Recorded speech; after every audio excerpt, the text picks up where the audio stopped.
What is up, YouTube? What's going on, fellow fantasy people? And what is up, the Catch fam? We are here to bring you some waiver wire Monday mania. Man, we have got so many players to go over, and some of them are probably going to surprise you, like that of Jared Goff. But before we get into it, man, if you do find this video enjoyable or helpful in any way during your view, go ahead and smash that like button, man. Truly helps out the channel. And let me know in the comments down below, who is your primary waiver wire target moving into week 2. And of course, man, we are on the road to 200 subscribers here at the Catch. Go ahead and hit the sub button, become part of the Catch fam. All right, let's hop into it, man. Jared Goff, I mean, just under 30 fantasy points. I mean, Matthew Stafford looked great, of course, but let's not forget about Jared Goff, who can still play some football. 38 of 57 pass attempts, 338 passing yards, 3 touchdowns, and only 1 interception. He played actually quite well, and he played quite well in the second half, to be more specific. I don't know, man. I know that Jared Goff is going to have some poor performances throughout the season as well, but if you play in a Superflex league, if you were worried about your quarterback getting potentially injured in a non-Superflex league, or you just want more depth at the quarterback position, I would potentially consider Jared Goff. I mean, this San Francisco 49ers defense is a defense that is part of a team that many believe can go to the Super Bowl this year. So nothing to sneeze at the way Jared Goff played, man.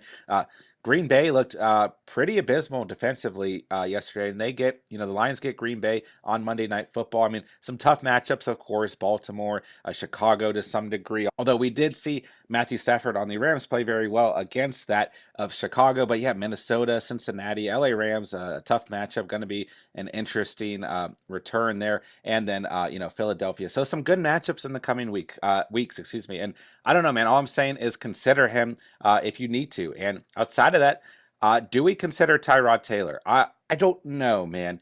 I don't know if this was this is a really tough one to call, right?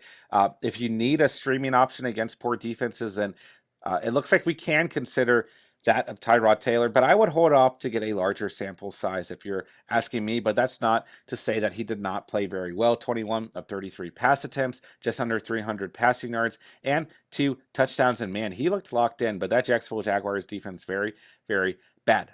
Teddy Bridgewater, another guy that I would add to your waiver wire list. Joe Burrow, if he's hanging around, or Carson Wentz, keep them on your radar as well at the quarterback position. And sure, if Sam Darnold's hanging around, I mean, he played pretty well as well. He just didn't really get, throw a lot of touchdowns. And, he did, I mean, he had that rushing touchdown, of course. He did have a fumble, but yeah, those kind of middle tier quarterbacks, we do want to keep these guys on our radar, especially in terms of streaming against poor defenses. But with that being said, I mean, Daniel Jones actually had a okay day, but I'm not adding Daniel Jones to my radar. But anyways, let's move on. Oh, Tua's still hanging out here. Tua, very bad stat line in this league. But nonetheless, man, Eli Mitchell is my top candidate in terms of waiver wire must-adds. Okay, Raheem Mostert went out early in this game, and at the moment, it is looking like Mitchell is the RB1. Okay, we did not see Trey Sermon out there, which could potentially affect things if Trey Sermon is part of the lineup next week, but Mitchell looked really good. I would not be concerned about Hasty, who got a touchdown, got a red zone look. But overall, Eli Mitchell was the guy on Sunday against a very bad Detroit defense. They've got Philadelphia, Green Bay, Seattle, and Arizona in the coming weeks. Some pretty favorable matchups overall outside of Arizona at the moment. So I would look to add Eli Mitchell with extreme confidence. Jaron Johnson is looking like the top tight end in that New Orleans Saints offense. And it looks like Jameis Winston really trusts this guy. But I will say that, he didn't overall have a ton of targets. He just had, 2 targets in the red zone, which he secured. So I'm not saying don't go out and add Johnson, but be leery of the small sample size that we have, because what we could see is, in the next couple weeks, he is not targeted in the red zone. He does not score any touchdowns. And then these stat lines look very weak overall. But we could see the opposite, where this is someone who is consistently scoring touchdowns. So I like Johnson, but I would also maybe try and see a larger sample size if you are confident at the tight end position. So moving on, I know that Van Jefferson is someone who's going to be on a lot of people's waiver wire targets overall, but be leery of that of Van Jefferson as well. Only 3 targets overall. One of those targets just happened to be that 67-yard touchdown. So it might be a good idea to once again see a larger sample size out of Van Jefferson. Let's talk about Mark Ingram, man. Is this the lead back in the Houston Texans offense? I don't know, man. It's really hard to say. He looked like it. I'll say that much. They've got Cleveland, Carolina, Buffalo, New England, Indianapolis, and Arizona, and the Rams and Miami in the coming weeks. Some very tough matchups for the Houston Texans coming up. So I don't know that I'm ready to add Mark Ingram to my fantasy roster, but don't get me wrong. If this is the primary back, then he does show overall fantasy value. He did have that one score. I think without that score, we wouldn't be looking at him as so much of a waiver wire addition, but nonetheless, I guess we do need to start considering some of these Houston Texans a little bit more heavily. But keep in mind, they played a very bad Jacksonville Jaguars defense, and they have some very tough matchups all the way through week 9. But with that being said, if they get into the red zone once or twice each of those tough matchup games, and Mark Ingram is the lead back in the red zone, then he's probably going to be scoring a couple touchdowns throughout the season. So definitely worth a look at least to, say the very least. So Deontay Harris on the New Orleans Saints, someone who started to pop up, leading up to week 1, and we were really high on Marquez Callaway, and Harris really benefited from not having, Jair Alexander covering him all game, and he had a very good stat line, 72 receiving yards and a touchdown. So just think about your overall faith in the Saints offense, who is kind of hard to read at this given moment, right? And we saw such a lopsided affair on Sunday that I think Deontay Harris is a good waiver wire addition, but just be leery of the small sample size that we had and such an outstanding performance against Green Bay. While I think that the Saints can be good all season long, just keep in mind we only have one game to go off of, but I do think that Deontay Harris looks like the true wide receiver 2 in that offense, and definitely worth a waiver wire look as well. Okay, Jalen Rhaegar, man, a really good stat line from that of Jalen Rhaegar. He brought in all 6 of his targets, 49 yards and a touchdown. So we saw our guy Devonta Smith have a really good game as well, but Jalen Rhaegar looks like the true wide receiver 2 in this offense, making him a true fantasy add at the moment. So keep him on your radar, or go ahead and put in a waiver for him. Danny Amendola really came out of nowhere, man. Caught 5 of 5 targets for 34 yards and a touchdown. Once again, I would be leery of going out and targeting Danny Amendola. A lot of tough matchups in the coming weeks for the Houston Texans, in a very, very small sample size without that one touchdown, which came pretty late in that game. This would be not a favorable fantasy day whatsoever. So I'd be leery of Danny Amendola. Tim Patrick, an absolute fantasy must-add at the moment. Should be one of your top waiver wire candidates overall, in my humble opinion, right? Listen, Jerry Jeudy's out.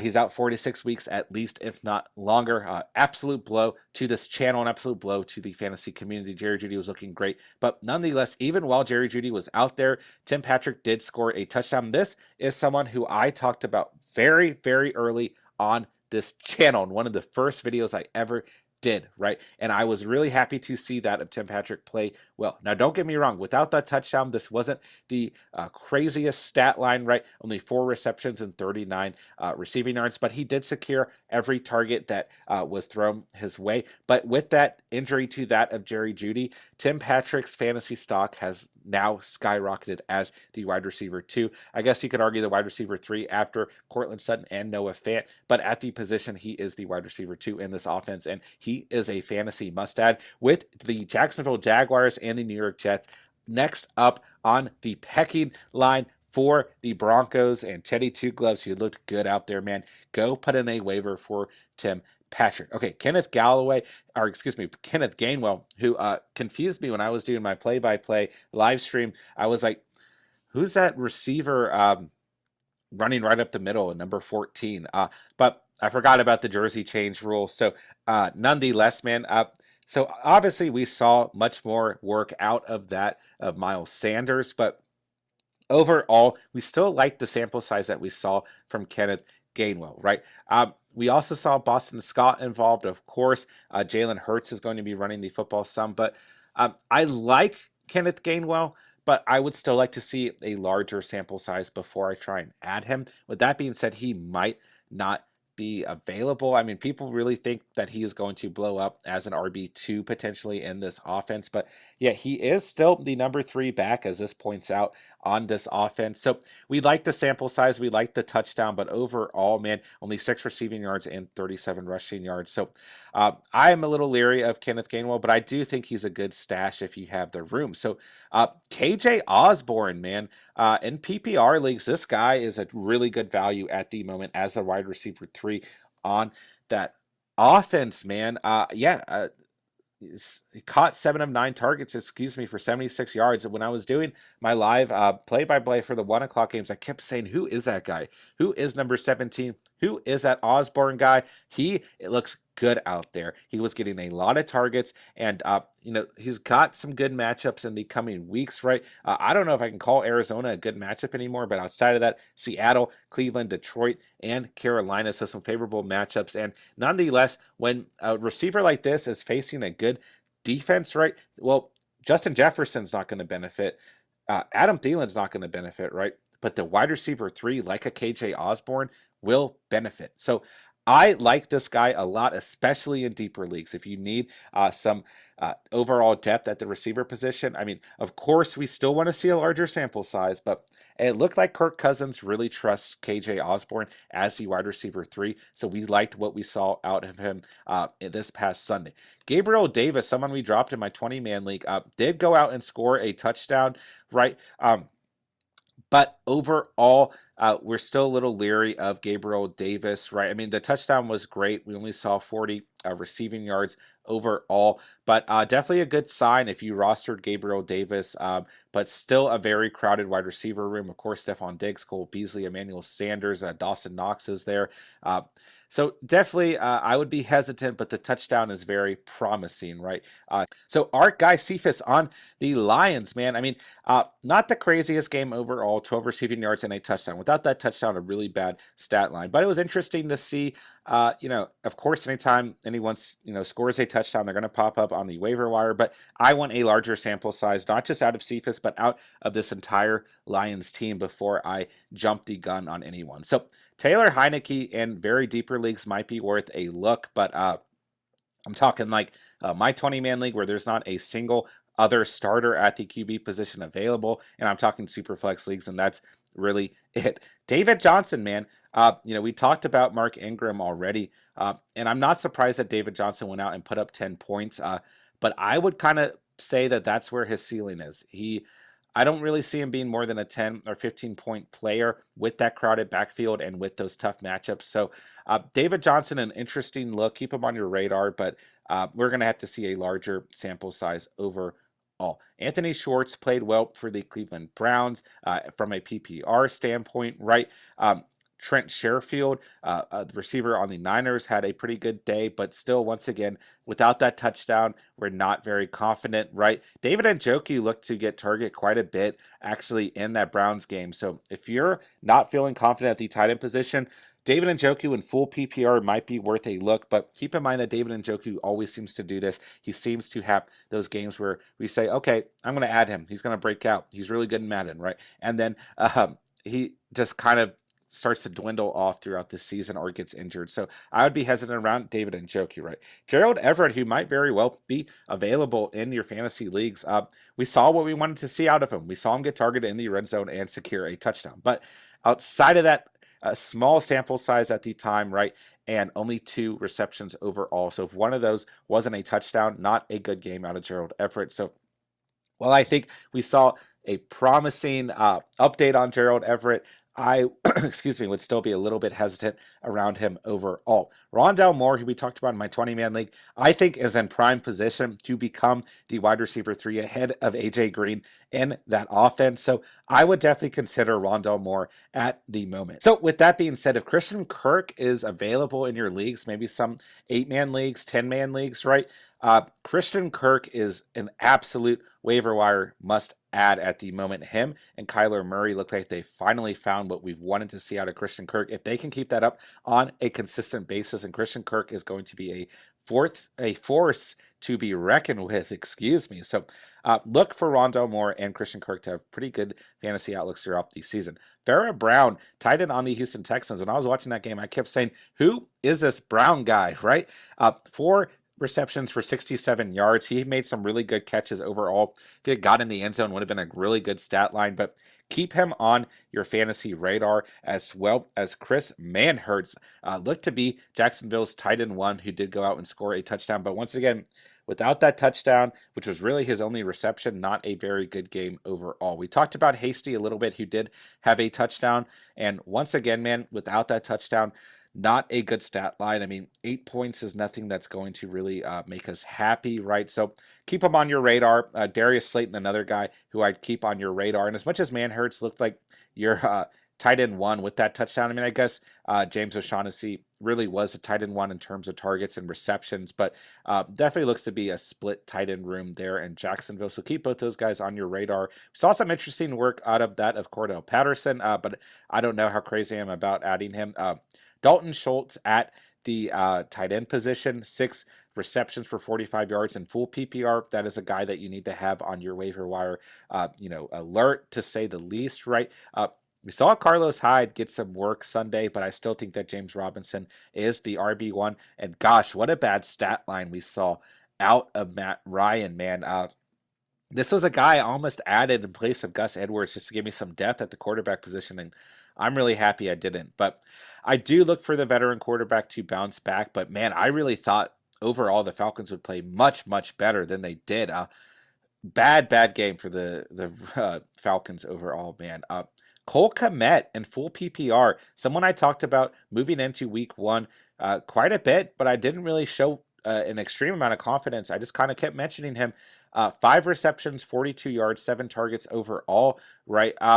Cole Kmet in full PPR, looking like how we want him to look, right? In deeper leagues, this is a guy who should be on your radar. So let's bring up Tony Jones, right? Someone who Steven talked about going into Sunday, right? He does look like the true RB2 in that offense, 50 rushing yards, 3 receiving yards, but no touchdowns. If he had scored a touchdown, we would be looking at it much differently, probably as a waiver wire must add, right? So look in the coming weeks for what Tony Jones is going to do.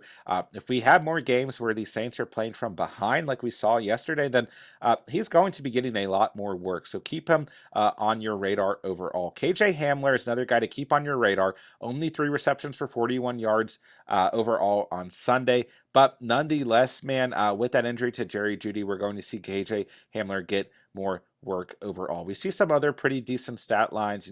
Tyler Conklin, who looked to be the tight end 1 in Minnesota, as well as Dawson Knox, the same exact stat line, same exact amount of fantasy points. Either of them had scored a touchdown, wouldn't have been bad additions, in terms of waiver wire ads, right? So nonetheless, man, really no one else here who I'm looking at. Hunter Henry, a poor performance overall. Zach Ertz didn't really do anything. Tyler Kroft, didn't really do anything.